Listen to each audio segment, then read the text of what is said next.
everybody, and happy Friday. Welcome to the John and Wendy Show here live on Twitch. We appreciate you joining us. I'm one half of the equation here, the outlaw John Rocha, joined by my better half over there, Wendy Lee. How are you?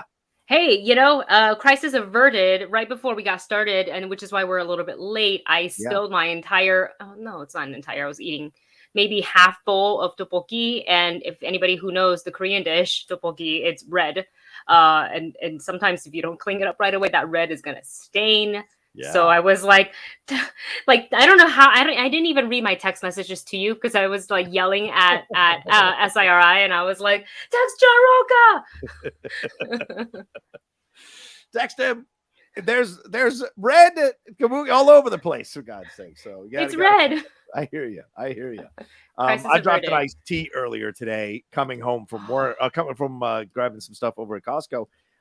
My girlfriend is obsessed with these Pacifico iced teas over at Coffee Bean, and so we get these 32 ounces because they're like the iced tea is fantastic by the flavor and all of that. So I get them and bring them, and I put hers down calmly on the big dining room table. I walk over to put mine on the coaster. It happens to slip out of my thumb, hits the coaster, and then half of it just sprays all over the carpet in the coffee table. So let me just tell you, there were a string of obscenities that came out of my mouth in that situation. So I feel your pain about dropping shit today, for God's sakes, and having it go all over the place. What is with today's like Butterfingers Friday or something? We've been through a lot this week. Hot dog hands. Maybe that's what it is. Everything everywhere all at once hands. Great to see Zach Mendoza, MK Songbird, Jeremy Miller. Thank you so much for joining us. We appreciate it madly. We're going to get into so many things happening in the world of entertainment from this week and from overnight and today in the news as well. And we appreciate you all joining us. We're going to have some fun. Remember, bits, cheers, Streamlabs, all of that is in play here. The Streamlabs address, as Wendy is pointing there, right in the middle of your screen on the graphic. So send in some support, send in some questions, thoughts, and comments that you want to hear from us. And we're going to get it on. Wendy, where shall we start first? Well, let's talk about a movie of Jurassic proportion, of T-Rex proportion. I guess Jurassic is really a period. It's not a way to measure size. But Jurassic World Dominion is out in theaters this week, today. The critics got to see it earlier this week. I unfortunately missed my press screening, so I'll probably just see it sometime this weekend if I can, or if not, I might have to wait until next week. Yeah. But it looks like there are some mixed reactions and reviews for this movie. I honestly, if I go through like my friends who are on Twitter who have seen this movie, I will say there's a good amount of like negative to disappointing reviews, to the other half like said it was fun, they liked it. Yeah. So where do you kind of fall? I fall more in the disappointment. It's not a bad film. It's not a good film. That's the disappointment. It's an okay film. It's a meh film. It's fine. But what you're looking for, if you're going to bring the legendary cast back and you're going to reunite them, or not reunite them, if you're going to unite them with the new cast, you want a heck of a story that's really going to be so fun to watch. It's really going to showcase all the characters and give them some fun stuff to do. But too much of this film is just here's this, and then here's this, and then here's this, and then here's this. And there's no foundation or background to it. There's no real reason for half the stuff that happens. So by the time it's over, you're just like, yeah, okay, fine. I mean, I checked my watch 4 times in the last 30 minutes of the movie because I just was like, how much longer do we got? Is this thing, if this is 2.5 hours, I'm walking out of the screening. And thank God it wasn't. So it's just like, it's just a disappointment. And I know the last film was pretty universally despised. It's not a good film, or reviewed as not a good film, even though there are some defenders. I respect that. This film, I think, is worse, not because it's a worse film than the last film. I think it's worse because the potential of it was higher, and the fact that it fell so much farther makes it feel like a real wasted opportunity, unfortunately. And you bring it back Colin Trevorrow, who did the first Jurassic World movie, who, most people like, or a lot of people liked. So you hoped he would capture the magic, but this feels like J.J. Abrams coming back for Rise of Skywalker and blowing it with that film, even though he did a great job with Force Awakens. That's what it feels, which is ironic because they kind of switched. Yeah, they did. So, That's very interesting. So I'm taking a look at the Rotten Tomato score on it. So the tomato meter, it was at, if I'm looking at the the Hollywood Reporter, the Variety report at the time of them publishing that article, was 43%. Currently, right now, it is sitting at 33%. However, audience is liking it. They're having a good fun with this one because it is sitting at 80% for the audience. Okay. So what do you think it is like for critics versus audience? Well, like that's a big.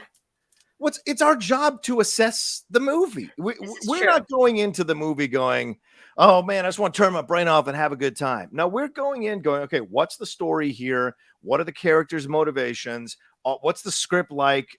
Does this stuff feel believable? And yes, I know it's dinosaurs living with but like, does this feel organic to the in this world that they've built? In the world that they built, exactly. In the parameters that you've built, does this work? And so that's the job of the critic and the analyst and the reviewer and the pundit. And too many fans want to shit on that because they just their job is not to do that. Their job is to go in and enjoy a movie if they want to or if they can. And they can make excuses for certain things because for them, they just want to have a good time and entertain themselves. So I got no qualms with anybody who was happy about the movie at 80% or whatever on the fan side. But the fans their job is not to break down and analyze and criticize and review a movie. It's a different mindset. And so I think that's the difference in the approach. Look at the Transformers films. I mean, the audience score is somewhat higher than the critic score for the Transformers films. So to me, that's you're a fan of the franchise. Like you already love it going in. Yeah, Fast and Furious, same thing. I mean, those critic scores are not great on Fast and Furious. But you and I love those films. I love those films, right? Exactly. But I can analyze it to death, of course, if I wanted to. But no, it's much more fun to just go in and look at it from a different point of view, for sure. So some critics, I think, liked it and want to like it. But here's the deal. This is the end of the Transformers, bashing Transformers and loving Jurassic Park, Jurassic World. Those days are over, ladies and gentlemen. This was their shot to kind of come in with a fantastic film that kicked ass and made people fall back in love with Jurassic World and had them remember the joy of Jurassic Park, but they blew it. As De Niro says in Copland, you blew it. So now I want to see all of you fans who come at me and say, well, you like the Transformers movies. If anyone, any critic reviewer likes the Jurassic Park, Jurassic World movies, it is your duty to respond to them when they don't like a movie to say, well, you like those Jurassic Park movies. That's your job now. Who's on the other foot? Because the Transformers films, the franchise, at least they have one good movie at the beginning and Bumblebee. And that separates them, in my opinion, from the Jurassic World, Jurassic Park movies. Just putting that out there. Just putting it out there. And I also want to go back to the Rotten Tomato score for the previous film, Fallen Kingdom. That one, you said the majority despises that film, and the numbers don't lie. For critics, the tomato meter is at 47%, which is higher. It's higher than this one. That's interesting. I mean, I haven't seen this one, but I really did not enjoy. I wanted to like it so much, and I was just overall didn't like it. But the audience score, 48%. Ooh, it's almost the same as the critics. Yeah, that's kind of rare. That's actually kind of rare. So to disappoint fans and critics, that's not a good thing. But I also think, as I said, I think it's higher because that one didn't bring back the legendary characters. When you bring back the legendary characters, the expectation amongst the critics and amongst the fans is that you're going to do a good job with the film. And a lot of critics felt that they didn't, which is why it's much lower than Jurassic World Dominion was, Yes. While we're on a quick break here, I just want to say thank you to Colossus FN for subscribing at tier 1, who have subscribed for 7 months. Thank you so much. Thanks so much, Colossus. You're the best. And there's an interesting question by Jeremy. Jeremy says, I do wonder if this franchise would be more accepted if the first Jurassic Park didn't exist. Ooh. I'm going to say no. Yeah. Because I wonder if there would be this fascination with this world if that first movie hadn't been made. Like the fans are, I think a lot of the fans are established from that movie, the original. There's no way this is going into a 6th installment without that first movie. Yeah. That first movie is your gateway drug. And so that franchise has been chasing that high, chasing the dragon ever since with each installment. They're essentially fans are essentially addicts to the Jurassic Park, Jurassic World franchise because they want that Jurassic Park feeling one more time. And so they go to see these films hoping that one of these directors is going to find that formula that Steven Spielberg found and have them fall back in love with why they fell in love with Jurassic Park. You need to be reminded. You can allow one bad installment, but then you need another one that kind of brings you back into the love. You look at Ocean's 13, right? Ocean's 11, people loved. Ocean's 12, people hated. So Ocean's 13 essentially copied some elements of Ocean's 11 so that you fell back in love with the franchise. That's your job. Force Awakens borrows from elements from A New Hope and helps you fall back in love with Star Wars, So those are those things you have to do. You have to understand your job. And I don't know what this means for Trevorrow, though, to be honest with you. And look, the movie's going to make money. We're going to talk about the box office in a little bit, but I wonder what it means for Trevorrow as a director. Does he go back to doing smaller films, or does he stay in the big dog house and make these big franchise pictures going forward? I'd like to see him staying in he's going to do wherever the script and the story take him to. Yeah, true. But I wouldn't mind seeing him try his hand at a couple more big franchises. I think sometimes because it's such a big film, right? There's a lot of hands in the pot, lots of cooks in the kitchen. You can't please everyone, but you got to try to please everyone. Yeah, true. Very true. So, and I think that's why sometimes these indie films, smaller films, you get more of that creative freedom, creative license to do what you really want to do, as opposed to being like, oh, we got to put this in here because there's XYZ producers or other people with their money invested in this movie. So I think that's a part of the reason why. I'm not saying the studio saying our way or a highway for this film, but right. I'm just saying it's a part of the business. Yeah, for sure. Well, I mean, we'll see. As you said, it's mixed reviews. We'll see how that affects the box office, and we should talk about that next, Wendy. But clearly, it's going to rule the box office. But is it going to have the legs like Top Gun Maverick is having right now? We shall see, because people think it's going to destroy Top Gun Maverick this weekend. They very well might destroy maybe it. Internationally. Yeah, right. But then it might bounce back. So we shall see. I don't know, man. My dad is the first person to show me Top Gun. He loved that movie, and I was living in Taiwan at the time. So really, yeah. So people know Tom Cruise around the world. But people also know Jurassic Park because it's dinosaurs. Yeah. So dinosaurs. Let's take a look at the box office. So on Thursday alone for evening previews, it gained 18 million in the North American box office. And then if you want to compare it with Top Gun, that one started off at 19 million. So really not so far off as far as starting point goes. But Top Gun is already on its way to 160 million. And they had the long Memorial weekend to kind of give them that little bit of extra push. So for the tracking for Jurassic World Dominion, it's open to 125 million domestically. Right. Which is not bad. Yeah. It really isn't bad. I think there really is a lot of fans for this movie that will show up for this franchise, regardless of how they felt about the previous film. Like, even if they didn't like it, they will go and see it again, especially since now they have the original 3 cast members in this one. Yeah. Yeah, well, I think it's going to do fine in the box office, and certainly that 18 million in previews, that's a great number. So will that? But with these reviews coming out, and this will be interesting because you want to see, are the fans going to ignore the reviews? Because I mean, fans love to say how reviews don't matter to them and what have you, but I think they do matter for a lot of people because you don't want to waste your money, especially nowadays when these tickets are so high.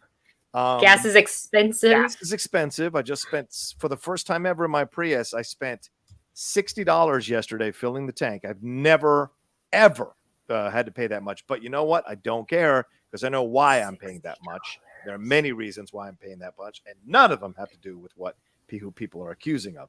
But yeah, 18 million previews. And it's Top Gun did a 19, as you said, heading off to 160. So the tracking shows it's going to go to 125 million, which is essentially kind of what Top Gun did, because Top Gun was at 126.7 million, I think, as you said, Wendy. But this 125 is behind the last installment. The last installment was 148 million, and Jurassic World opened at 208 million. So there's a possibility, though, that it could be a lot higher depending on if people go. So I wonder if the reviews will kind of keep people from going to see it, like you, maybe waiting till next week or waiting till it dies down. do you want to go and risk COVID in a full movie theater for a movie that is not getting reviewed well? Those are the questions you have to ask yourself when you're a moviegoer. And I certainly, sitting in my fan press screening, didn't you say it was full? It was chock full, and I was super paranoid, super scared I was going to get this. I wore my mask the whole time. You know, a dude came and sat down next to me who was heaving and coughing, and so I was sitting there, just super going crazy. And I moved over because I don't give a shit. I moved over and I said to the guy, "I'm going to give you some room." And I moved over next to this young black lady, and I said to her, "I'm going to keep my mask on the whole time, and I'm going to turn away from you so we still have some distance or whatever." So I tried to be as courteous to both sides as I could be, while also being courteous to myself, because I didn't want to catch this thing. But yeah, chock full of people. When I saw the line, when I drove up to the screening, I was just crying inside. Like, I'm finally gonna get it at the screen. No, don't say that. You gotta keep your like mentality strong. Like, it's not happening. You gotta wash your hands aggressively and wear your mask. Exactly. Down to the wrist. Do the doctor thing. You scrub all the way up to the elbow. Do you concur? I concur. I've seen people do that in bathrooms recently. Oh yeah. They just wash all the way up to the. I was like, you know what? Do it. No one wants to catch this thing now. They really don't. They really. A friend of mine just caught it. Who regardless of testing negative the entire week. Yep. Before events and stuff like that, all of a sudden he's testing positive with very little symptoms, from what I can tell. Very little symptoms, like tiny congestion, like a head cold almost. I think our friend Emma Fife is on her 6th trip through COVID. I'm just joking. I don't know how many times she's gotten COVID, but she's got COVID. she's gotten. I think she's only gotten it once. She has not. Once, 2 or 3 times. No, definitely not in the last few months because I've worked with her. Oh, good. And we have to test before we go into that office. Yeah. So she's been good. Good. There's a poll here. Oh, it ended. Oh. Do you still love Dinosaur? Heck yes. Only 5 of you voted. Was that Ambling Soul? Ambling, did you do the poll? Ambling's here. Nice. Let's see. Yeah, 63% said heck yes. 25% said meh. 30% said yes. He said no. So at least there's Emma's had it twice, is what Ambling Soul says. So that's an unfortunate situation for sure. But you will see. It might get above 125, Wendy. That's certainly possible. You know, some people go multiple times when they love a film and want to protest the critics not liking their film. So we've seen that with DC. We've seen that with Marvel sometimes. So why not? That would be. If you have the money and the means, vote with your money. Why not? Exactly. Vote with your money. Why not? Great. Get some concession while you're at it, so you help out the movie theaters. Yes, I do that. I will buy my pretzel bits from Wetzel's, stick them in my vest jacket. But when I go to AMC, I'm going to buy the Coke because I want to give them some money out of respect for holding the free screenings for us critics and the press. There you go. For sure. So we'll see. We'll keep tabs on it for sure. Box office. Let's move on to Thunderbolts. What's going on with that, Wendy? What's the deal there? I'm so excited for this because I feel like fans have been asking a very long time, when are we going to see a Thunderbolts movie? When are we going to see a Thunderbolts movie? I think it kind of restarted in, was it Winter? Nope, not Winter Soldier, but Falcon and the Winter Soldier. Yeah, the idea when we finally got Val and with US Agent, we're like, oh, it's this. This is it. Yeah, this is it. So it looks like Deadline has learned that Jake Schreier has been set as the director for the new Marvel upcoming film, which is like, it's not technically even confirmed by Marvel. They haven't released, Disney has not released any sort of a statement. Right. So I feel like, I kind of treat it as a light rumor until we get that confirmation. Like, it's happening from Kevin Feige or something like that. But this is, I think, going to be really exciting. I know we're exploring different, newer territory now in phase 4. We're getting different superheroes. We're kind of not walking away from our original heroes because they were the ones that built the foundation. Right. But we have to expand. This universe is really, really vast. So we're getting films like Shang-Chi. We are getting TV series that, brings in Miss Marvel and Moon Knight, Echo that's coming up. So there's like a lot to be done. Yelena is coming. Right. So I think Thunderbolts, fingers crossed. I am very excited about this. Yeah.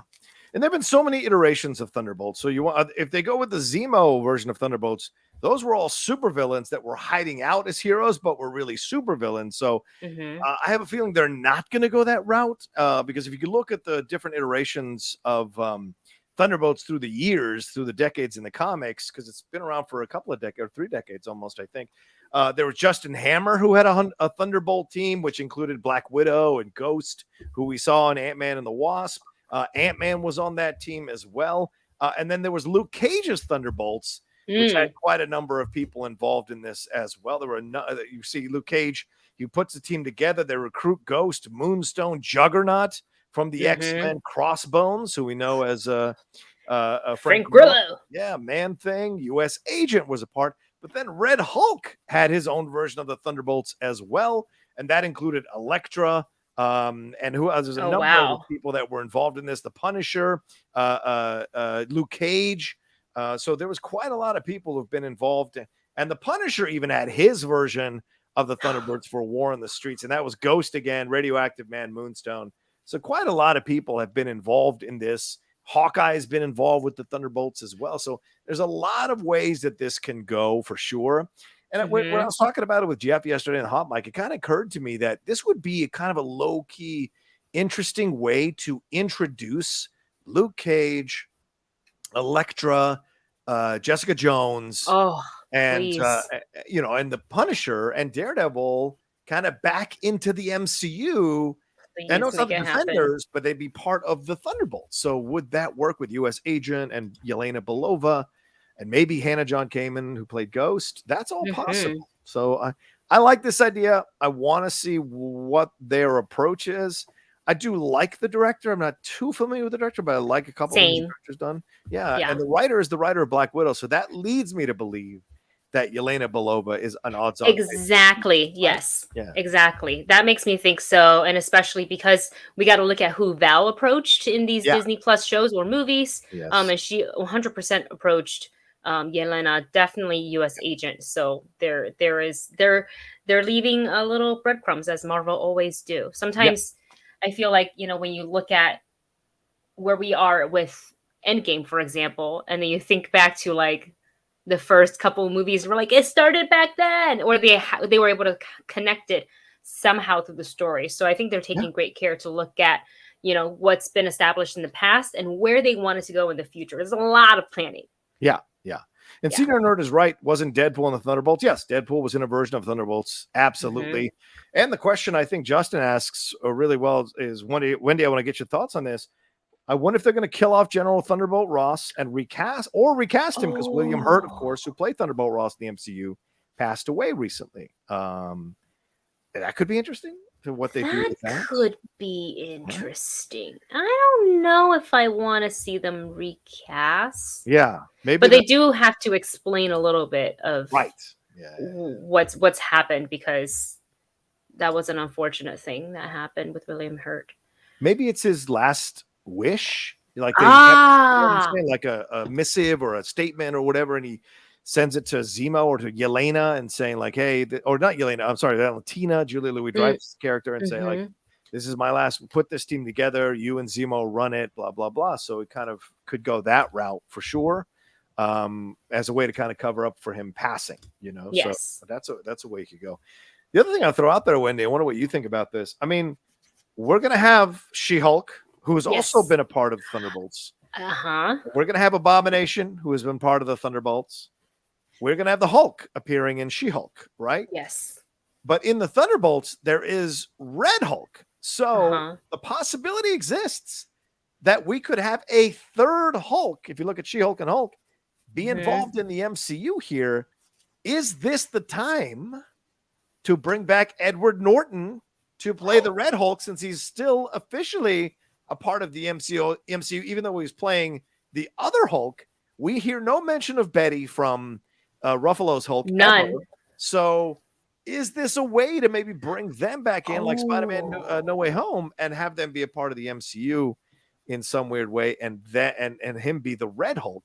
I don't know. I'm throwing it out. It's possible, because I think also, just thinking back to the What If series, they mentioned Betty in that one. Right. And I know it's not necessary for them to always connect everything back to even the What If episodes, but if you take a look at Doctor Strange and some of the other stuff, yeah, little things connect here and there. And of course, we've opened the multiverse. Yeah. So I don't think it's, and I think the audience, the fans would really like to see a Red Hulk. Yeah, and I know some people saying, well, it was Thunderbolt Ross who played the Hulk, or who was the Hulk, Red Hulk. I get, yeah, right. Absolutely, right. But I'm saying you could adjust the story because William Hurt has passed away, where it's Edward Norton coming in, having played the Hulk in another MCU movie, and have him be the Red Hulk. I wonder if that's possible. I guess that's what I should have been clearer. That's what I'm trying to say in that respect. So it could be interesting. Yes. You know. Yes. So, or you make Betty the Red Hulk. But I don't know. It seems odd. I would rather go with Edward Norton, or God forbid, Eric Bana. Bring him. Why not? Again, the multiverse is open. We can look at different Earths. Absolutely. And different universes. I do like what who said it here.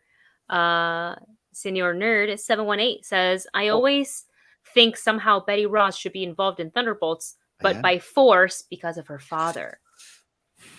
Could be. Then you bring back Liv Tyler, right? You'd have to bring back. I would love if they brought back Liv Tyler. Yeah. She could be a nice energy in the MCU going forward. You know, she's it's been a while since that Hulk movie, so certainly she's grown. She's a mom. There's elements that she can bring to it as an actress that she couldn't have brought to it years ago. So that could be very interesting. I could see that with Liv Tyler, who is no slouch when it comes to the power department in certain films. Certainly Lord of the Rings. She brings it. So absolutely. Yeah, I could see that. Oh, yeah. Should we go ahead and move on to our next topic? Yeah. Just a reminder, ladies and gentlemen, please remember to subscribe or follow here on the Outlaw Nation. On the Outlaw Nation Twitch, and also send in your Streamlabs, as Wendy is pointing out. We've gotten no Streamlabs so far during the show, so send in them some love and support here on this Friday afternoon. We've got 20 of you joining us live. Send us your bits. Send us your bits and cheers as well, please. Come on. Where's Thrawn, for God's sakes? He's usually all right, let's move on. What's the next story we got to jump into, Wendy, here? Well, I've been very excited to kind of talk to you about this because we finally got the official trailer, the first trailer for Black Adam. And I know you are a big fan of Dwayne Johnson. You've gotten to interview him. Yeah. He's been very vocal about how excited he is for this project. And it's funny to hear him say he's excited for it because I've never seen The Rock do anything half-ass ever. Like, he's either 150 or like 500, percent. And so for him to be speaking so passionately about Black Adam, I'm very excited to see where this movie is going to go. What did you think of the first trailer, his character design, and what we got to see? Yeah, I saw some people who weren't a fan of the trailer, and I was very confused about what they watched because I loved the trailer. I was very excited. I think this is a great approach to Black Adam.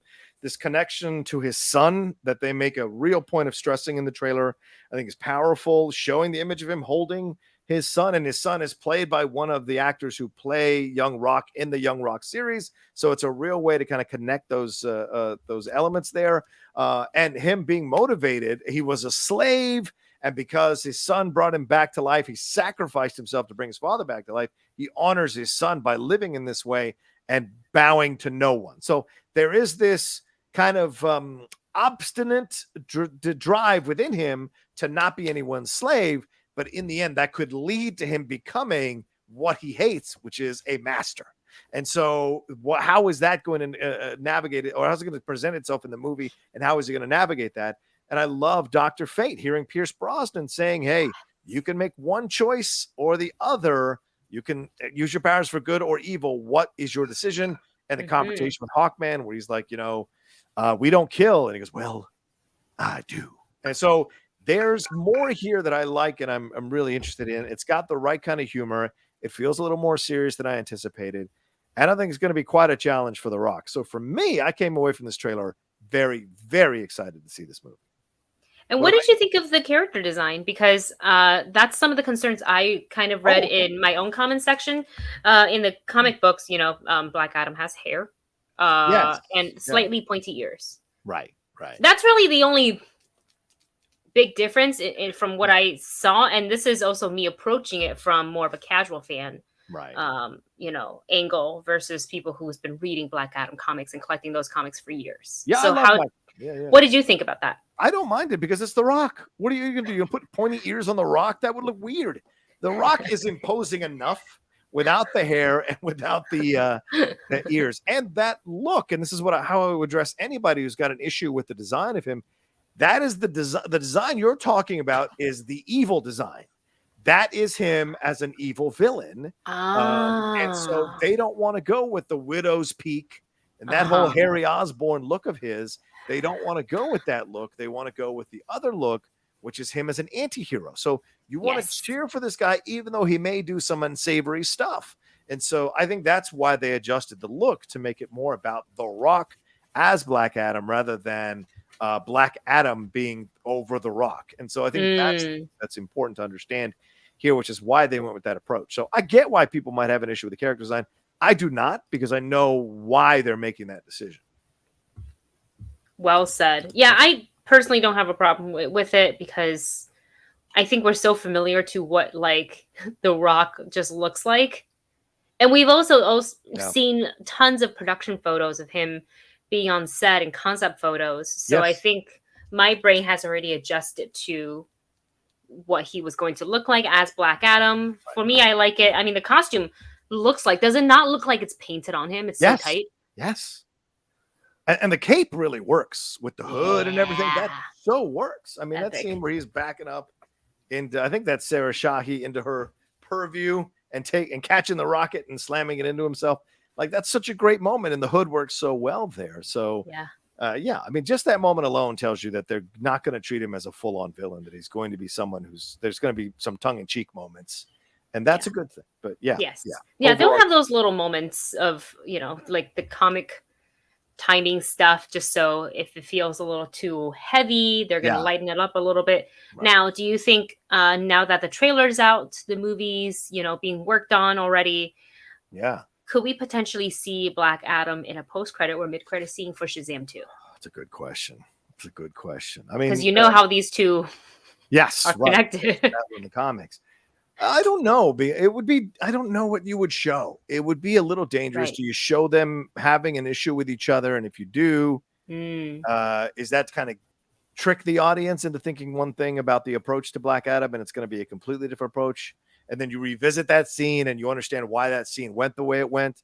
That's certainly a possibility. I could see that. But Zach has been very clear. Zachary Levi has been very clear that Black Adam's not showing up until Shazam 3 in interviews. So maybe he's saying that, but do we believe him? You're totally right. Yeah. Right? Like we've said on the show, Joaquin Phoenix said he wasn't the Joker until he said he was the Joker. So Tatiana Maslany did the same thing. Yes, absolutely. I'm not She-Hulk. I'm going to sue you. Take it down. I'm not She-Hulk. The next day, I have signed to become She-Hulk. Wait, what? So, it's a fair point. And so that's where you kind of look at it and go, okay, what's going to happen here? My question I put back to you is, Wendy, we've been seeing this turnover over at Warner Brothers Discovery, and now Toby Emmerich is stepping down.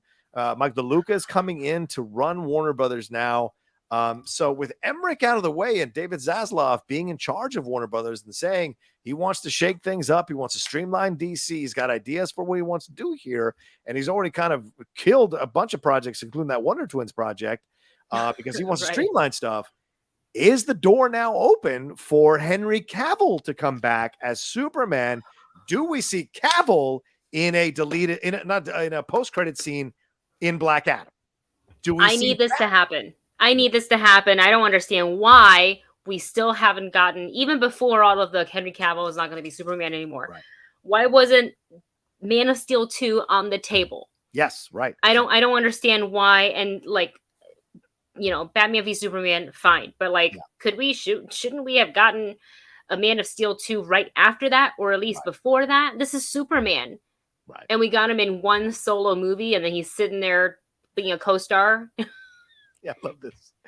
They're all saying Mark Riley just woke up. Yeah, he did. He was soon to say he's Superman again. Superman? Yeah, he wakes up. Absolutely. Is he hearing? He's like Who says Superman? That would be the dream. I don't really know what kind of negotiation needs to happen there between the actor and the studio, but whatever you got to do, make it happen. I really love him as Superman. Yeah. And I think he really loved being Superman.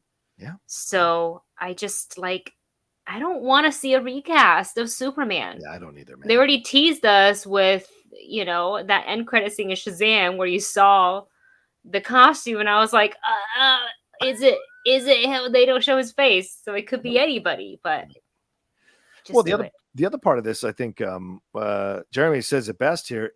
I hate to age us up, but it's been 10 years since. No, it hasn't. You stop that right now, Jeremy. Has it really been 10 years? Next year it'll be 10 years. Yeah, it came out 2013. So. Wow. Yeah. So, drunken prayer, filthy lies. Lies! You sit on the throne of lies. Smell of beer and cheese. Yeah, I mean, it would be interesting. And look, with all this time away, I think the absence has made the heart grow fonder. And I think there's a lot of people who would want to see Henry Cavill back as Superman.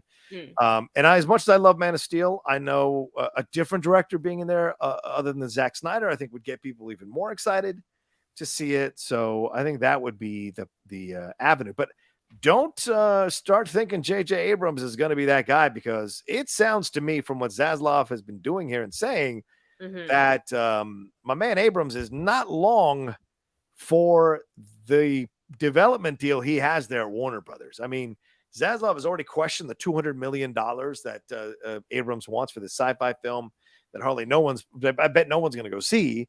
And so there might be a thing where he's like, I don't need JJ involved in this. I'm going to go get another director to direct Superman, or direct something where Superman's coming back, Man of Steel 2. Yeah. So don't be surprised. I don't think it'll be JJ. I just have a feeling it's not going to be JJ, or even Bad Robot. I don't think is going to be involved. Oh, yeah. That's interesting. They have a very, very long partnership. Yes, I know. Between, JJ and his production company and WB. But not with David Zaslav. And so that's the difference there. True.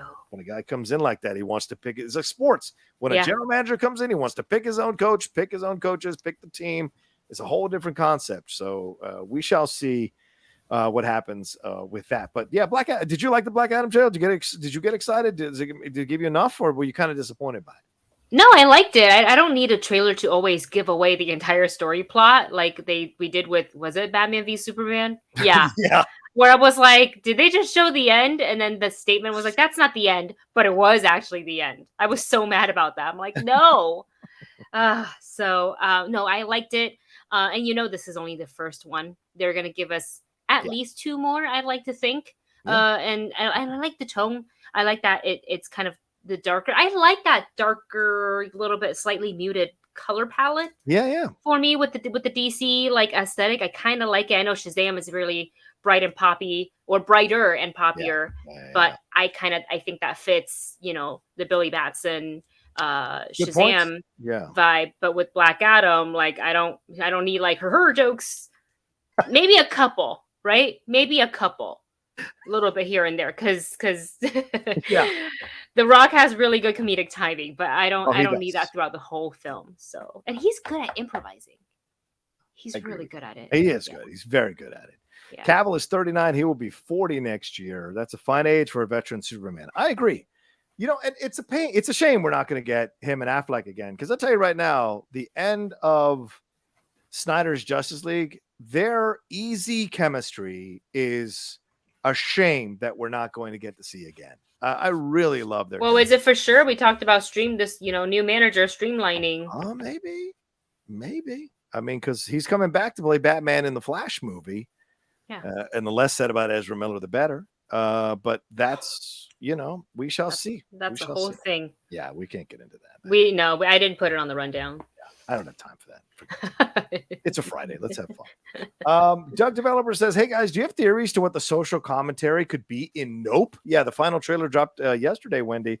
Doug says, I think the film will revolve around the uphill climb facing entrepreneurs of color and the white spaceship representing getting swallowed up by white corporate America. Oh, damn. Whoa. It's a Friday. Look at the big brain on Brett.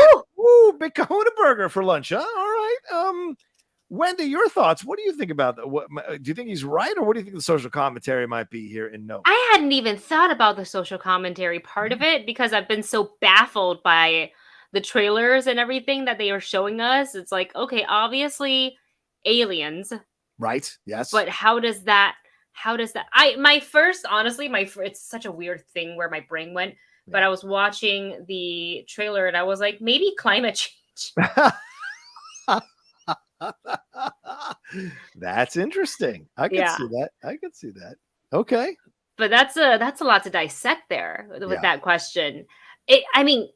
Jordan Peele always puts something really, really interesting in his movies, and sometimes you need multiple watches to kind of fully dissect it, or you wait for an explainer video from one of the YouTubers, which is the route I usually go in. I was like, what's this scene representing here? So it really could be that. Yeah. I haven't figured it out. I feel like with Get Out and with Us, you can kind of see, in the breadcrumbs in the trailer, and you're not too far off when you get to the end of the movie. You're like, okay, this is the message. For this one, I really have no idea. Yeah, but it could be that. Yeah, I like what Doug presented. That's kind of interesting. Doug's thought pattern on this. That's certainly possible. What occurred to me as I was watching the trailer, and when I had put up my trailer reaction, which is on the channel now, I said, like, this could also be a commentary on people who are social media influencers, right? Because, I mean, they are trying to capture the Oprah shot, as they say in the trailer, of the aliens, right? Of the aliens. They want that shot, but what is the price they're going to have to pay? And so the first minute and a half of the trailer is like fun with the songs and blah, blah. Yeah, and you've got occasional moments that are a little weird, like the white horse running. And by the way, a pale horse is the apocalypse, so it's symbolism of the apocalypse. Also seeing a white horse running crazy, running rampant. It could be leading to your point, Doug, about a white corporate America, whatever, just kind of running all over the place. But I was thinking to myself, like, oh, this could be an interesting social media commentary because of that. I think they want to capture the Oprah shot. They want to get attention for themselves. And that back half of the trailer is like all this shit falling apart.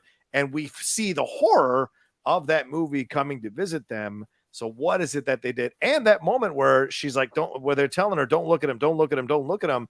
There's religious connotations to that. Because if you remember in the Bible, the pillar of salt, right? You turned into a pillar of salt. There's mythological stuff with Medusa. If you look at Medusa, you become stone. So there's a lot here to kind of dissect and interpret. And it could go any number of directions. And apparently a lot of people are saying that this is going to be this is going to be his opus. So you think so? Yeah, I've seen some people saying that that's a reason why these trailers have been so long, because it's going to be one heck of a movie. It's going to be a big reach by him past the kind of smaller approach he's had with Get Out and Us to tell an even bigger story. So Get Out was so good. Yeah, Get Out's fantastic. Get Out was so good, so different.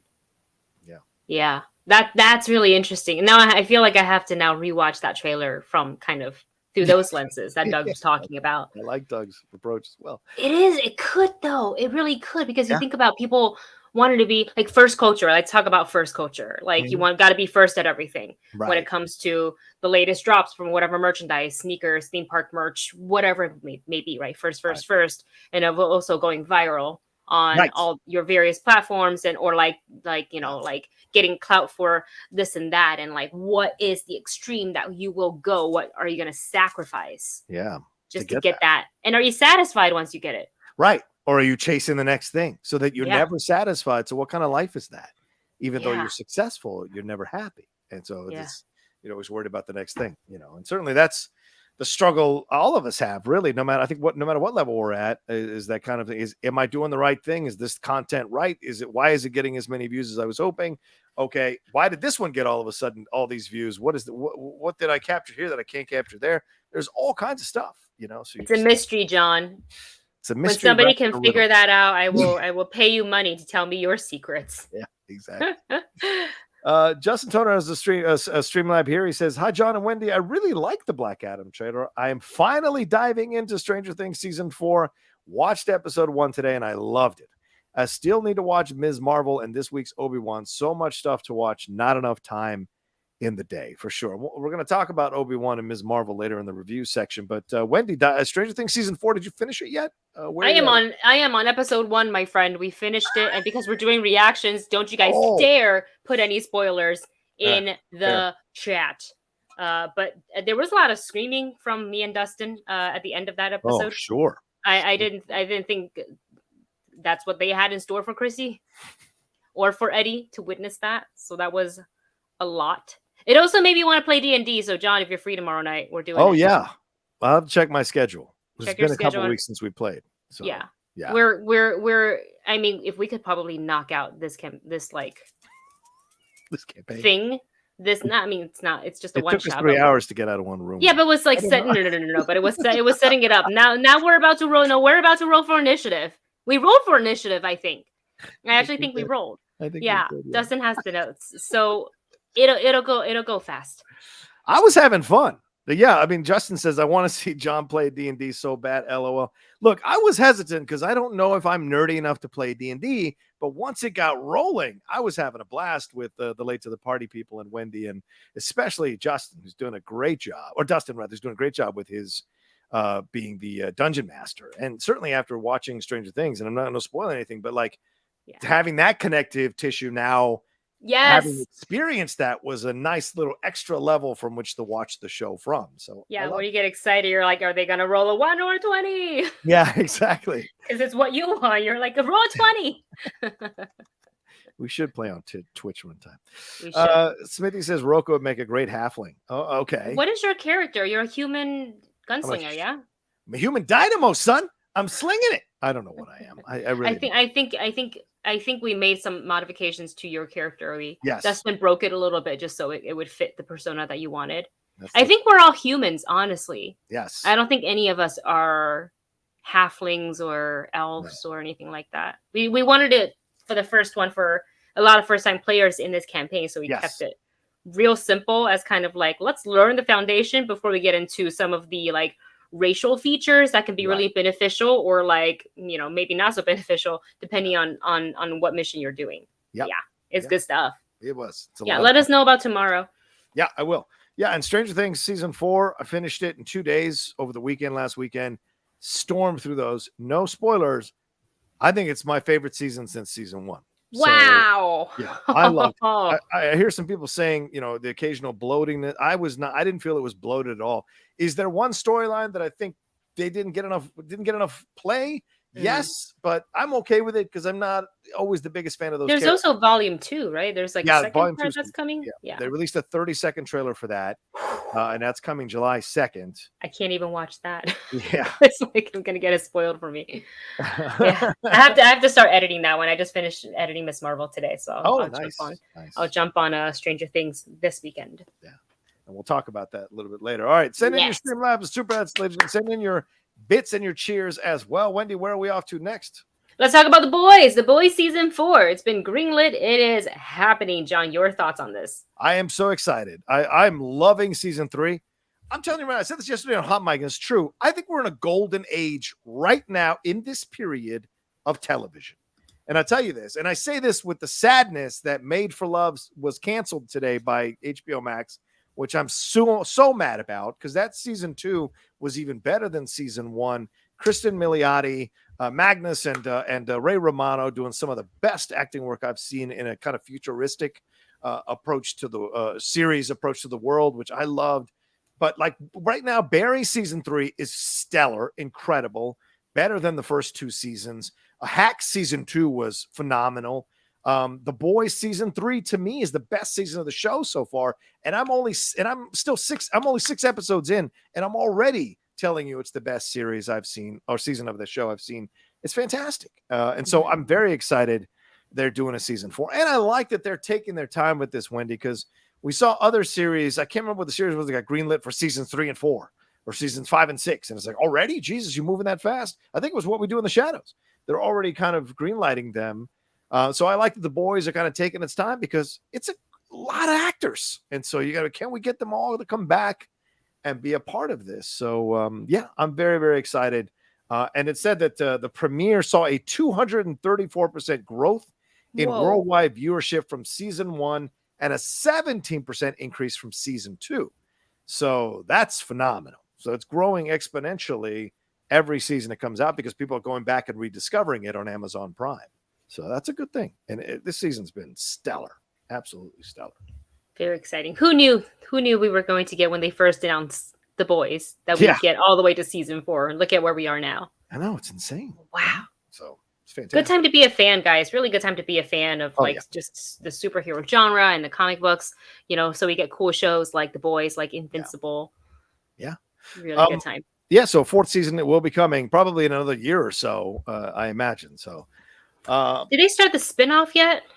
Wasn't there going to be a spinoff? There's the animated one that came out, Diabolical, yes, on Amazon Prime as well, but I don't know if they've started working on the spinoff or not. I don't know. I remember hearing some whispers about that, but yeah, because it's going to be the college age kids or whatever. And if you read the Garth Ennis book, the college age ones are even worse, if you can imagine.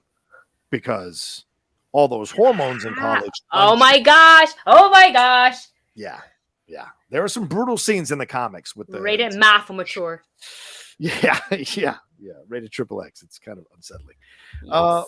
Mumra says, who's your favorite new character? And why for Star Trek's why Stranger Things season 4? Mine is Eddie Munson. He rocks. Thanks for the cheer, Mumra. Thank you. Yeah, who's your name? Oh, so who's your favorite new character? I mean, I'm episode 1 in, but I find Eddie so refreshing and so cool. And then I'm honorable mention Erica. Oh the little sister. Only because she wrote that Nat 20. I was like, yes, Erica. She came in with the facts. She's like, look, I may be in middle school, but here's my CVS receipt of the type of player I am in D&D, and I'm like, got my vote. When she rolled the 20, I looked at Lily and I was like, I understand that reference. You're Captain America. I get that reference. New character. I guess it's. Well, how about this?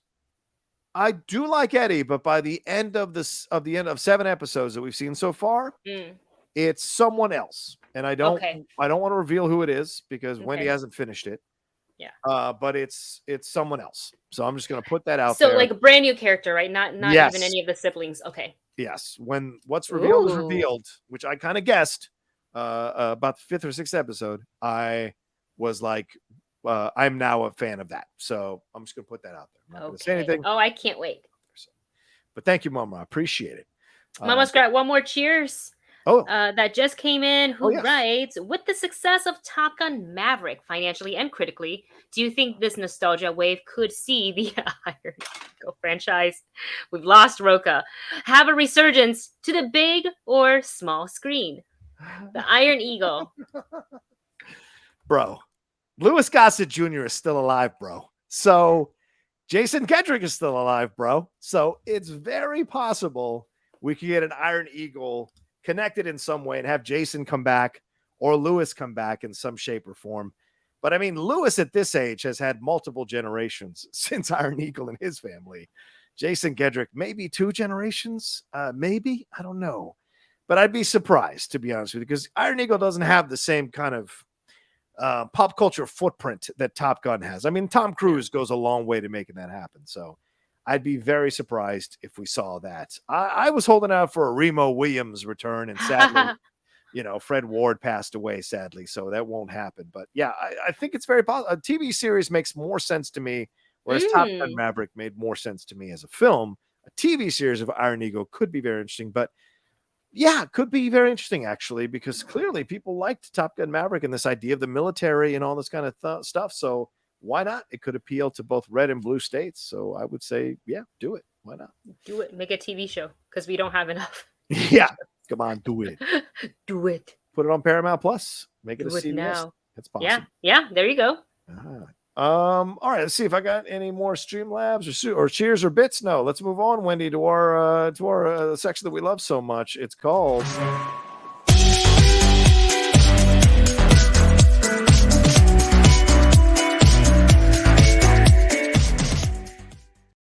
We need to put ourselves on screen dancing. All right, what's trending? I think we got some K-pop news, maybe? Oh my gosh, there's so many things dropping. Laura Siricool is working overtime, her army power overtime. BTS's album Proof has released today, and last night at about 9 p.m. they dropped the music video for, oh gosh, I had the name and I lost it. New MV, hold on a second. It is called Yet to Come, The Most Beautiful Moment. And it's not a super like a danceable beat. It's like an upbeat ballad, but I love the lyrics talking about like how it's still, even though they've been working at this in this industry for, I don't know, who knows how many years, not counting their trainee days, that it's weird to hear that they're called the best when they all just really are passionate about music. And that, you know, things were good then, but the best is yet to come, and they're here to stay for more years. And I think that's a really nice music video to be released for, you know, this new album, which Laura has ordered multiple copies. So I'm going to buy one off of her once she takes the photo cards of her choice. Because, you know, that's what they do, right? No, I don't know anything about. Why would I know that one? Oh wait, okay, hold on. Let me show you what this is not BTS. Yeah. This is Stray Kids. But by the way, shout out to Wendy's Movie Couple shirt. Merchandise available from the Movie Couple. Go buy some merchandise from the movie. Look at that. That's an awesome shirt. So got a little Easter egg right here in Arabesh. Oh, good point. And we have stickers too. Yeah. Zach says he's about to pick it up at Target. I should probably buy one to help them out with billboards. So this is Stray Kids. This is not BTS, but as an example, this is what their CDs, their albums generally look like. Packaging may vary. Wow. And when you open it, and this is why you pay $27 for an album. This box, if I were to price this, probably $5, $6 a box. It's good quality. You get a full booklet of full photos. And a lot of photos, You get, this is what people buy. You get a whole set of photo cards. Wow. You get a full set of them, and it's different in every album. And it's different in the ones that are packaged in the US versus the ones that's packaged in Korea. They're chasers. Wow. It's a whole collectible thing. So people will buy multiple albums so they can collect the entire, you know, all the members. Okay. So if Laura has extra Namjoon ones left, I will happily take those because he's my bias. And then you have like the booklet of, you know, like lyrics and all of that stuff. And then you get another photo card. This is like postcard size. You get a big poster that I'm not going to unfold of the whole band. You have stickers. God almighty. You get, this is why it's $27. You get, there's more. Come on. You get none of this in a Bruce Springsteen album. You get, you're assuming, and then finally you have the CD, which is in my car. All of them are like this, and you buy multiple ones. That's what you do. So Laura Sirico was working overtime. She's like, I've talked to her. She's like, I ordered multiple, so I was like, let me just buy one of the ones off of you because I am not like, she's like Ultimate Army. I feel like I'm just like general, like casual army, if you will. Where it's like if I found a photo card, great. But I'm not gonna chase after. Stray Kids, I'm a little bit more like, I want to have these specific ones. So that's very exciting. Yeah, you're in the reserve. Army, there it BTS is. Army Reserves. She's there. It is full time. Yeah, it's like baseball cards were for K-pop members. Yeah, that's what it really is. Yeah. It really is. And since we're talking a little bit about Stray Kids, I just showed you guys that was their. Yeah. This was, what is it? Noisy. So they also released a. It's not a brand new album, but they did release like a mini album for Japan. For the Japan, a lot of the groups do this. So they'll take their songs from the previous album singles and they will re-record them, but in Japanese for the audience there. And they recently just came out with a brand new music video called Circus. Okay. There is like, there's 8 of them, 16 Stray Kids in it because they're kind of showing like one side who are the performers and then the other side who is like on the planning design side of the kind of the duality of like on stage, off stage, which is like very much because Stray Kids is a self-producing group. So it's really interesting to see that back and forth and how that's portrayed in Circus. And I have to go back and like rewatch it and really dive into the lyrics of it because the lyrics the English translation wasn't available when the music video dropped when I watched it. I've watched it 50 times, but my Korean is not good enough for me to break it all down. So I have to rewatch it, see if they put the captions for English on so I can dissect the music video. But it's a good time to be a Stray Kids, BTS fan, also for Twice. Right. Nayeon just dropped her first, I think her first solo, her mini album. So that's very, very exciting. Wow. So much. Yeah. So much. K-pop is an expensive hobby, man. Yeah. It looks like it. But no different than anything else, right? Like what is the card game that they play that they have the conventions and play the card game? God, I forget what that card game is called. What's that? That they do the creatures that are on the card and all of oh God, I can't remember what the name, but like anything else, it's expensive, right? If you get deep into D&D, all those books, that money piles up, and all of that. So there, any hobby that you or any kind of fandom is going to take a little bit of money from you. That's kind of how it goes. But Wendy, am I right on this? I was looking at a couple of the write-ups here before the show. BTS's album has 48 tracks if you include like the demos and whatever. Is that standard for a BTS or for it's not? Okay, it's not. Standard would be like a mini album could be 4 to 8 songs. Yes. A full album maybe I think maybe upwards of like 20. 48 is like super extra, but Proof, it's not all brand new songs. I think it's like re-release of some of the songs. Oh, okay. Which is like why I really want this album. So I'm gonna wait for Laura to get hers from Korea. It's gonna take a little bit because it has to ship from Korea, but when she gets it, I'm gonna go to her house. I live pick up my album. I live in a kind of residential neighborhood, small like residential neighborhood here, just a little bit outside of San Diego, the city itself proper. I wonder if I can stroll on down to the Target and there's like a bunch of BTS. Guarantee you, there's tons. Yeah. Okay. But Army is everywhere, though. That's what I'm saying. I'm wondering if the Army is here. So I want to see. They will drive to San Diego if it's sold out. Here, they will drive. You're right about that. You're actually 100%. The people for concerts, like for example at Twice. So Warren and I went to Twice. Who also he was like, "Hey, do you want to go to ITZY?" And I'm like, "I don't have the money for that. I already dropped $500 on Stray Kids." Wow. I mean, for the both of us. Right. So, still. So technically half of that, but I'm gonna go buy merch. Yeah. So, but people have traveled. I think in the row sitting next to us, they traveled from I think New Jersey. Wow. To LA for the concert specific because it was sold out in New Jersey. So they're like, I'll try LA because it's a bigger venue. New Jersey. Yeah, I can see that. That makes sense. Again, if you love something, you're going to make the drive. I mean, Snyder told me he might be going back to Boston to hang out with his brother, trying to get to a finals game, an NBA finals game, but it's going to be super expensive. So those are those things. Those are that's any fandom, as I said, is going to exact a toll on you for sure. Yeah, absolutely. So we got speaking of which, Theral _unfiction says he sent in cheers, 25 cheers, saying Boston versus Warriors game 3 tonight. It's actually game 4, brother man. Game 4 tonight. Because Boston is up 2-1 on the Warriors right now. Yeah, that is happening. I think at 5 or 6 p.m. tonight that is happening. So yeah, it's going to be fun to see if the Celtics can go up 3-1 or if it's going to be a tie series. By the time that game is over, we shall see. So thanks so much. I've picked the Celtics to win this series. And if they take care of it, I will see what happens. So, all right, Wendy, let's move on to our next thing here. What else are we doing? Oh, you got some breaking news. I got some breaking news. This came in an hour ago. I didn't see it. Thank you so much to MK for putting that in there. Do you remember, Rocha, the game Duke Nukem? I can't speak today. I had a Duke Nukem haircut. So, yes, I remember when I was in the military, I had a Duke Nukem haircut. So, I absolutely remember Duke Nukem. Yes.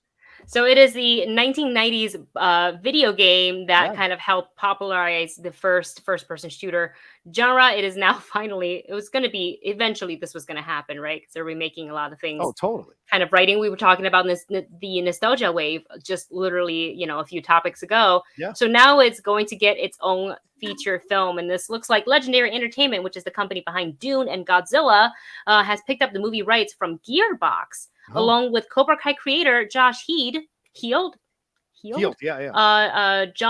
Hurwitz, yeah, and Hayden Schlossberg. Yes, Schlossberg, yeah. So that is exciting. A lot of S's. Cobra Kai? Yeah, I know. I was like, there's a lot of words I can't pronounce today. It's all right. Yeah, so I mean, this is great. Duke Nukem is a lot of people thought Cena it might be in line to play Duke Nukem. I mean, I mean, because if you look at the size of Duke Nukem and the hairstyle, it pretty much lends itself to Cena. But Cena's already doing Peacemaker, so I don't know if that's necessarily the route they want to go with. They have no writer and no director is on board, so we shall see who comes in to take care of this. And they said it centers on The Rock. There's no Rock. No, please God, no. It's modeled on certain attributes from the 1980s action movie heroes, including catchphrases, who fights an alien invasion in LA. He travels from strip clubs and movie sets to moon bases and spaceships, dealing with mutated LAPD officers, women used in alien incubators, and the Cycloid Emperor. So, yeah, that's a lot. Oh my gosh. That's a lot. So, a lot. I'm seeing suggestions in the chat to star. MK says Glenn Powell. I don't hate that. I don't know if it's the kind of film that he'd go for. Right. But I like appearance wise, like I can totally see him fitting that aesthetic. Yes. And then the next name by BK Knight says Cody Rhodes. Cody Rhodes. No, Cody Rhodes he's still recovering from a torn pec. He's not going to be doing that. Oh, ow. Oh, yeah. You haven't seen the pictures? Like it hurts. No, I don't want to see it. He wrestled in a steel cage after he had torn his pec. He torn his pec on like Thursday, and he showed up. Who allowed it on Sunday? So. His trainers didn't say we highly suggest you rest. It's the WWE. Vince is like, if you can go and you want to go, I respect you going. I wasn't a fan of it. The recovery period is going to be longer now, and there could be like there could permanent be damage. Yeah. Oh, I like this idea. Oh, I like that idea. Hemsworth. Oh. He also looks like an action figure. Yeah, he does. Him, freaking Glenn Powell, John Cena, they all look like action figures. Yeah. What about the dude from Reacher? From the TV series, that guy, he could play Duke Nukem. They got lots of choices. Absolutely. Yeah, big dudes are back in fashion in Hollywood. So shout out, get to the gym. Do they ever go out of fashion? Sometimes, yeah. Oh, really? Okay. Really, in the early '90s, there weren't that many because you had. I mean, Schwarzenegger was pretty much done by after True Lies came out. So you had Bruce Willis and Keanu Reeves and these skinnier dudes coming in to play the action heroes of the 1990s. So there weren't that many that were the big dudes who were coming in and being successful. They were still making movies. They just weren't being as successful. So I think The Rock has changed that perception with how successful he's been, considering how huge The Rock is, for the love of God. So yes. Yeah. You should see the photo of Cody Rhodes as Bruce. I'll look it up on my own time. I don't want to do it on air. Just in case. I'll look at it like this. It's matte. Like it's the whole is purple and green. It's unsettling. Why would you? Yeah, I don't know. Vince should have stopped him. That's my personal opinion, but I don't want to piss people off. All right, let's what's our next thing, Wendy? What else are we gonna talk about here? Real quick, let's lean into this a little bit because we talked about the Galactic Starcruiser, the Star Wars themed hotel, except that it's not really a hotel for stay and leisure, and it's really an immersive experience filled with activities, kind of more like a cruise ship, which is the premise of it, versus a hotel where you just put your bags and sleep. So right now, apparently Disney is spending some money to figure out why, maybe doing some focus groups of the previous patrons, figuring out why it is not working for them. Apparently reservations and sales have stalled a lot since its start, which is slightly, I'm not surprised, just because it's expensive. It's really, really, really expensive. Yeah. Like Dustin and I definitely want to go, but then I look at the price for 2 people, and that's only for the hotel. Yeah. That's not even for, getting there and getting home. Right. And what do you do before and after? So they're trying to figure out why it didn't work and what can they do to make it more, I guess, appealing. Yeah. And for people want to drop that money. I think, honestly, one of the first things they need to do is be crystal clear about their description of it. I think they shot themselves in the foot when they called it a hotel. Yeah. And they should have called it a immersive experience. It's not a hotel. Yes, it's overnight, but it's a long stay it's an extended immersive experience. Right. And when they called it a hotel, people are like, I don't want to do this. I don't want to have to role play and choose a side and be Jedi or Rebellion or First Order. And it's like, but that's a part of it. So, like, I want to turn it off at 6 o'clock. I want to be able to go home and like, no, dude, go lay by the pool or something like that, which they don't have. They don't really have any outdoor. Yeah. Cause you're in space. So, so how could you? Yeah. I think another thing they should do is offer different pricing. Yeah. Wendy, I think that's one of the sticking points. That seems to be at the end of the day what it is for me is, in a pandemic, and you're charging that amount of money, and there was such derision from the beginning from people who were writing about it, even people who were invited to go and do it for free. Some of them wrote some negative stuff. Most of them wrote positive stuff because, they were paying them a lot of money to go and do it. So they got a chance to be a part of it. But in the end, most regular people are not going to be spending $3,000, $6,000, and plus $6,000 plus just to be able to do this. And you're 100% right, Wendy. The idea that they call it a hotel instead of an immersive experience is a bit of a swerve. And maybe they thought they were Disney and then get away with it. We've seen Disney stumbling a lot this year, Wendy, with some decisions from the Don't Say Gay bill to some of the content they put out to this. They've taken some hits that I haven't seen Disney take in quite some time. I was kind of surprised this flopped. And from what I understand, this should have worked. Yeah, this should have absolutely. The hubris should have worked here, and it didn't. And from what I understand, they're emailing their customers who've done it and asking them to participate. It's a 90-minute survey, for God's sakes.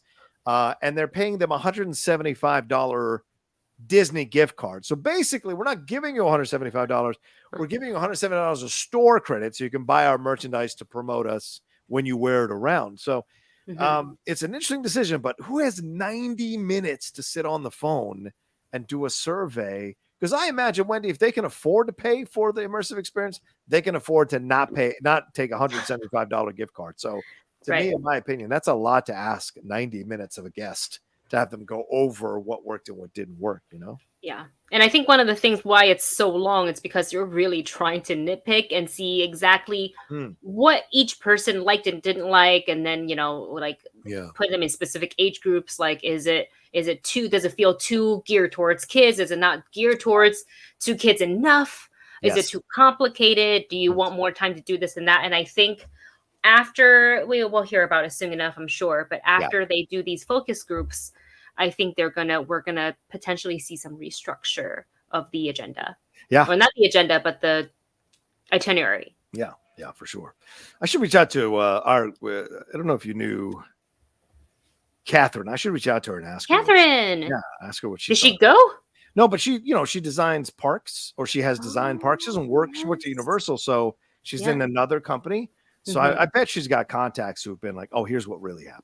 So I want to kind of reach out and see what she tell me. Yeah. She's a new mom as well, so shout out to her. Ooh, congrats. That's the young lady. Yeah. All right, let's move on. What do we got? We hear Britney Spears. Wendy, this is a funny story. Britney Spears' wedding. She just married her boyfriend, who we've seen here help her through the recent months and divesting herself from her father and the conservatorship and all that stuff. She's out on her own. She sadly had a miscarriage a few weeks ago, but she's getting married. She's got married, rather, to her boyfriend. It's a third marriage, I believe. And the first guy she got married to, Jason Alexander, not that Jason Alexander. Nope, not that one. Stormed. That would have been much more fun. That would have been a lot of fun. No, absolutely. Hey, what are you doing? But that Jason Alexander, the first husband, who she was only married to for what, 35 hours or something 55 hours, and it was annulled, so we can't even call him an ex-husband. That's right. He's not even an ex-husband. He apparently stormed the wedding and was arrested. What was the point of is this a guy who's trying to launch a reality TV career off this nonsense? What do you think was the reason behind this? Or have you seen any reports where the reason was behind this? I think just a very surface reaction to it all. I think these people can't do anything without wanting to get some clout or money through the name that is Britney Spears. So the man is so upset that like, why weren't you upset about her previous marriage? He didn't do this For anything else, he was charged with a misdemeanor, battery, vandalism, and trespassing. But like, how did he even get into her private home? That's concerning. I feel like Britney Spears has really gone through a lot this, not just this year, but almost it's entirely her life. Since she started this career, and these people from her past won't leave her alone. Your marriage was annulled for who knows how many years. Yeah. She's not thinking about 2004. 16 years. It's been 18 years. Yeah, it's a great point, Win. She's not thinking about you, dude. She's not thinking about you, dude. You don't matter to her, dude. You don't matter. Leave her alone. I'm glad he was caught, and I'm glad he was charged. He also has an outstanding felony warrant out of Napa County from 2016. That's what got him arrested. Yeah. I mean, he stormed me the thing. You could have sent him on his way, but because he had an outstanding warrant, they were inclined to arrest him. He even said this in the NBC News article, quote, I've been coming up for 3 weeks. I've been coming for 3 weeks up here. Yeah. I've been scoping this out. How gross.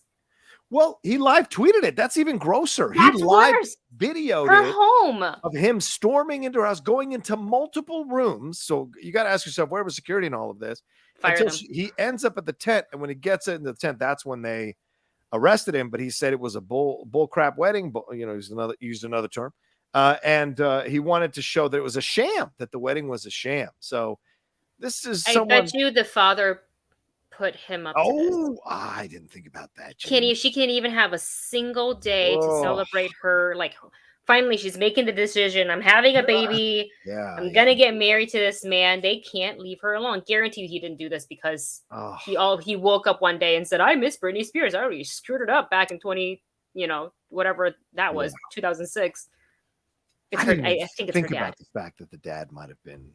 This is a theory, allegedly, assuming, not a fact. And by the way, he went into the tent not while the wedding was happening. It was before the wedding was happening. So he went in there, and he said, "Where the F's the family?" He said, "She's my first wife, my only wife. I'm her first husband. I'm here to crash the wedding." I mean, you're announcing that you're here to crash the wedding. That's so stupid. And his bail is set at $22,500. He is listed as unemployed on his occupation.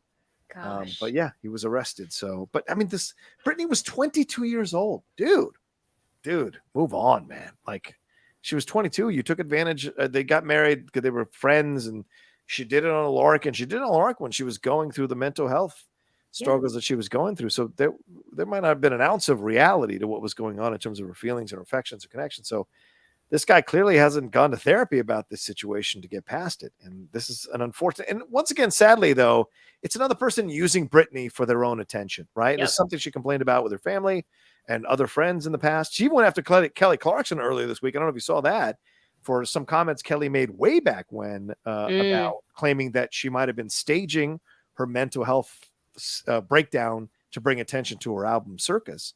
So that may end up being something, because Britney went to Instagram about it. Yeah. So clearly there's just a whole kinds of things that are going on, and sadly, moth to a flame, drama to a flame, unfortunately. And just leave this young woman alone. Let her put her life together and move on, for God's sakes.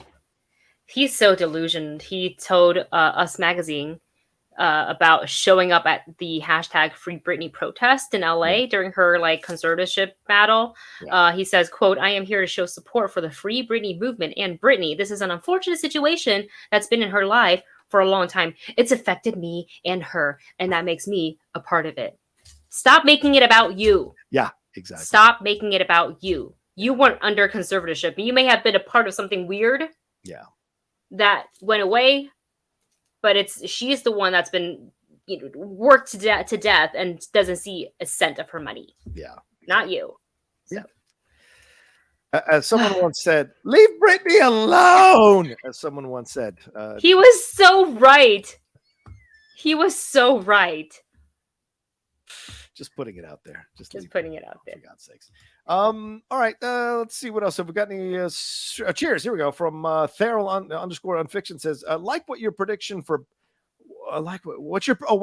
for box office Jurassic Park this weekend? We talked about it earlier at the beginning of the show. It's being projected at 125 million based on 18 million, I think, for its preview. So Wendy, do you have a a figure that you want to land on here for the box office?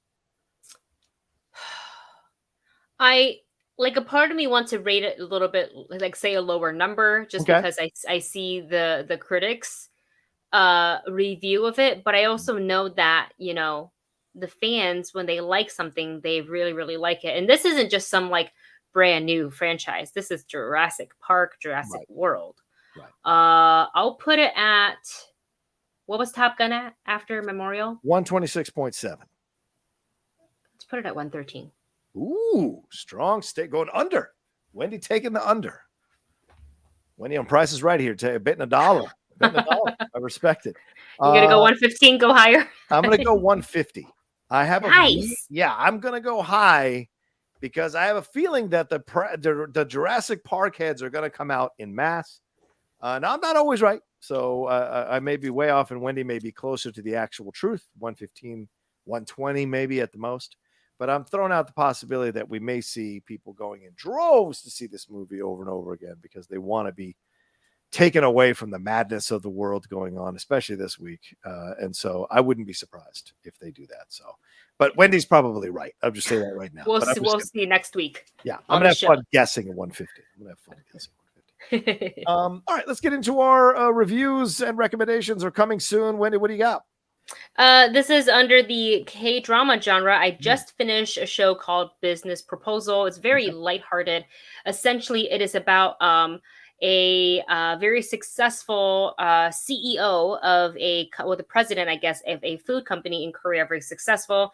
His grandfather owns the company, kind of named him the CEO. He is a workaholic. He is very precise in his decision making. Is just so like main character style, very good at everything he does, literally good at everything. Yeah. And his grandfather's like, hey, I love that you're working so hard. You're successful.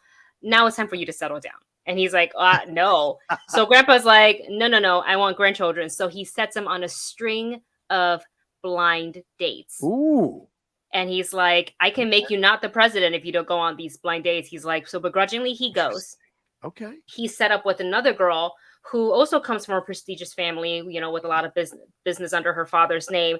She sees that she's been set up. She cries about it. I don't want to date. I don't want to settle down. I'm at the height of my career.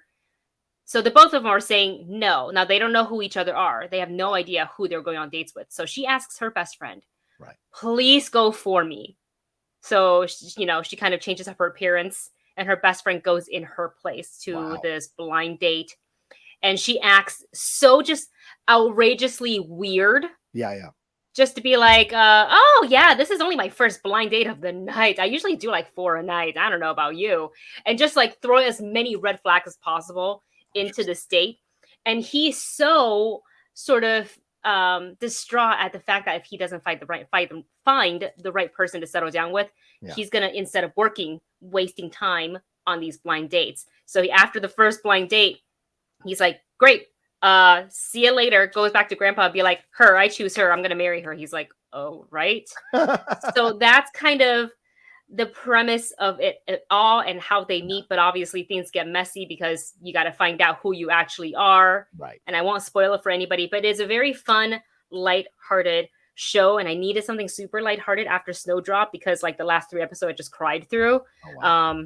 So definitely highly recommend Business Proposal. Totally respect that. I might check that one out actually as a K-drama. What have I got?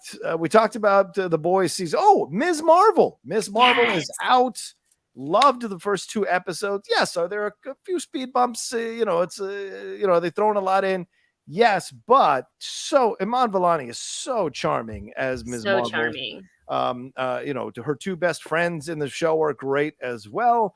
And then what we're discovering about her through the first 2 episodes, I really like. And the connective tissue to her culture, to her family, to her life, all of it works so well. And what we get, that last frame in the 2nd episode, what intrigue and mystery we've got coming. So I couldn't recommend it enough. It's so good. It's a nice breath of fresh air in the MCU. And isn't it nice to just kind of sit back and enjoy a teenager's point of view as being a fan of the MCU and also becoming a member of the MCU. That's pretty cool, I think, on so many levels. It's a really fun show. I like the vibe. It's very young, vibrant. Even the color palette is is super bright, and it's like certain things are fast paced, like with all the graphic arts that they put in there, the animation, very Scott Pilgrim or like Mitchell versus the Machines. Yeah, good call. Yeah, Scott Pilgrim. Really like that. That's a great connection. So that's a fun one. And then I can't really talk about this. I don't know if you saw it. I can't really talk about it like as in a review way, but I got to see Lightyear. It's fun. It's fun. I cried twice. Did you really? Oh yeah. I think it only got me once. I'm an old man.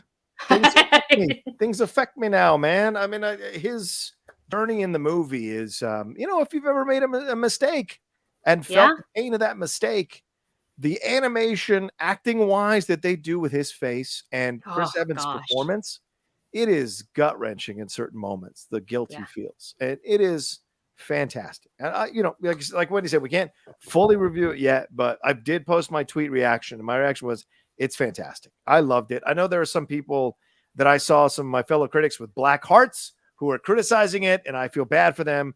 This is such a sweet, sweet film, and I hope their Grinch hearts grow, and they'll be able to enjoy it on a second. What was not to like about it? I know there were quite a few people who had some issues with the storyline, or felt it was a little too simple, and I'm like, you all are insane. Too simple? Do we watch the same movie? Yeah, exactly. There's a lot. There was a lot of stuff going on in that film. I would also say it feels like the most grown up Pixar film. And also, if you didn't cry, is it even Pixar? Yeah, right. Good point. Yeah, exactly. Yeah. Is it even Pixar? Good point. And the voiceover work from everybody, fantastic. So Uzo Aduba, Keke Palmer, great stuff. Isaiah Whitlock Jr. even. Yeah, so good. I was hoping for a she, but he didn't do it. So good. And get ready for socks to hit. Oh my God. To take over the merch shelf. For me to have about 5 pieces of socks merchandise already. Yeah. I'm not gonna lie to you. I'm gonna get that droid from Kenobi, and I'm gonna get a socks thing. I'm gonna have it in the background. Oh, did you pre-order the Lola, the Pulse one? Oh no, I didn't. Oh no. My gosh. It's a little bit bigger than like actual show size. Right. But she's interactive. Oh. So when you touch her on her spine, she wakes up and she flaps her wings and she responds to you and movements, and there's different stands you put on. So she's in different modes. And I also found out that they named it Lola, most likely because Carrie Fisher had a bird when she was a girl named Lola. Wow. What a great connective tissue. And she looks so much, the actress looks so much like young Carrie Fisher. I mean, uncanny. Kenobi is, she's doing such a great job, in that show. And I liked, I didn't 100% like episode 4, but I liked it as a thing to come down from episode 3, which was pretty insane. Yeah. So we'll see now with 2 episodes left what we're going to get, but it was awesome. So, all right. Any final things, Wendy? Shall we wrap it up there? I think that's it. Let's wrap it up. That's it. Well, thank you all so much for joining us here on the John and Wendy Show. We appreciate you coming to you all, going every Friday live here on Twitch, and of course later on YouTube. So we appreciate that as well, the views we got on YouTube. But thank you all so much for joining us live here on Twitch as we build this little John and Wendy Show community. You guys are a huge, huge reason why we keep doing it every week. So thank you very much for your comments, your cheers, your bits, and your Streamlabs for sure. Wendy, another fun show. Where can they find you, Wendy Lee?